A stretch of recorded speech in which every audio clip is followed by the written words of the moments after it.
Telangana CM Revanth Reddy మరి కాసేపట్లో తన సొంత నియోజకవర్గంలో పర్యటించనున్నారు. సీఎం సొంత నియోజకవర్గం కొడంగల్లోని ప్రభుత్వ పాఠశాలల విద్యార్థులకు నాణ్యమైన మధ్యాహ్న భోజనం అందించేందుకు అక్షయ పాత్ర ఫౌండేషన్ ముందుకొచ్చింది. కొడంగల్ శివారులోని ఎన్కేపల్లిలో నిర్మించ తలపెట్టిన గ్రీన్ ఫీల్డ్ కిచెన్ కు ఇవాళ సీఎం రేవంత్ భూమి పూజ చేయనున్నారు. వివిధ అభివృద్ధి కార్యక్రమాలకు శంకుస్థాపనలు, ప్రారంభోత్సవాలు, సంక్షేమ పథకాలు ప్రారంభిస్తారు సీఎం రేవంత్. ఇవాళ మధ్యాహ్నం 2:30 గంటలకు కొడంగల్ కు సీఎం రేవంత్ రానున్నారు. ముందుగా ఎన్కేపల్లి రోడ్లో ఉన్న వేదిక వద్ద అక్షయ పాత్ర ఫౌండేషన్ వారి మధ్యాహ్న భోజన గ్రీన్ ఫీల్డ్ కిచెన్ కు భూమి పూజ చేస్తారు. అనంతరం బహిరంగ సభలో ప్రసంగిస్తారు.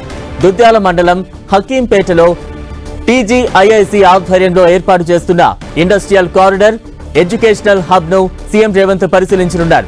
ఇందుకు సంబంధించిన ఏర్పాట్లను వికారాబాద్ జిల్లా కలెక్టర్ ప్రతీక్ జైన్, ఎస్పీ నారాయణ రెడ్డి కలిసి పరిశీలించారు. సీఎం పర్యటన నేపథ్యంలో పటిష్ట బందోబస్తు ఏర్పాటు చేశారు.